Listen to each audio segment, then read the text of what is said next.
Bonsoir, chers membres. Donc, par rapport à la section séance numéro 23, 1. Histoire. 1. Donne l'auteur de chaque invention ou découverte. Donc, j'ai déchiffré les hiéroglyphes. C'est Jean-François Champollion.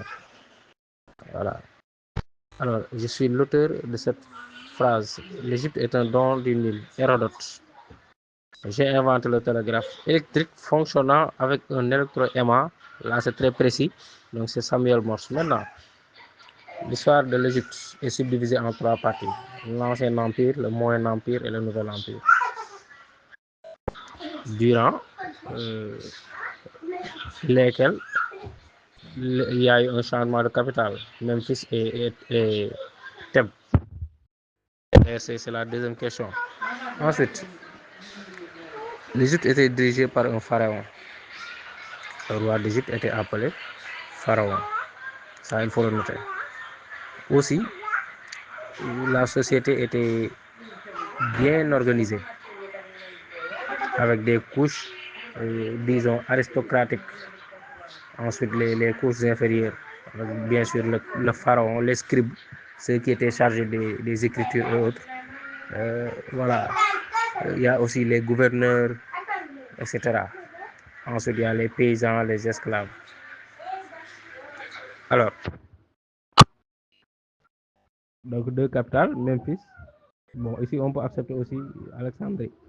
Alors, géographie. Donne le nom de chaque type de climat. Ici, climat chaud et très pluvieux. Au Sénégal, il y a un seul climat qui est très chaud et très pluvieux, c'est le climat de la basse Casamance, ou bien climat sud-guinéen. On ne parle pas ici de vent. Le vent qui souffle au sud, bien sûr, c'est la mousson, mais on ne parle pas de vent, on parle de climat. Voilà. Sur la côte aussi, il y a le climat côtier qui est frais et humide. Voilà. Alizé maritime, c'est un vent, c'est pas un climat. Alors, donc il y a d'autres types de climats au Sénégal. On a le climat soudanien qui est chaud et sec. Il y a aussi le climat sahélien qui est plus chaud et plus sec encore. Voilà. Pour les vents aussi, il y a l'harmattan qui souffle depuis l'est. Alors, les facteurs du climat, vous les connaissez. C'est les températures, c'est les pluies, c'est les vents qui font varier le climat. Alors, 2. Sur les pays membres de l'OMVG, Sénégal, Gambie, Guinée-Bissau, République de Guinée. Voilà. IST, 2 maladies diarrhéiques, c'est-à-dire des maladies qui se manifestent par une diarrhée, disons, chronique. Donc, il y a le choléra, bien sûr, dysenterie, fièvre typhoïde, etc.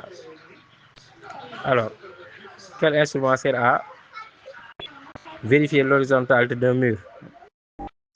L'instrument du maçon qui sert à vérifier l'horizontalité d'un mur, c'est bien sûr le fil à plomb, surtout. Il y a aussi le niveau à bulle qui peut être utilisé à cet effet aussi. Alors, indiquer la direction du vent, ça c'est la girouette. Ou bien l'anémomètre aussi, en même temps. Voilà. Mesurer la vitesse, la force du vent, là c'est l'anémomètre. Donc l'anémomètre a plusieurs fonctions.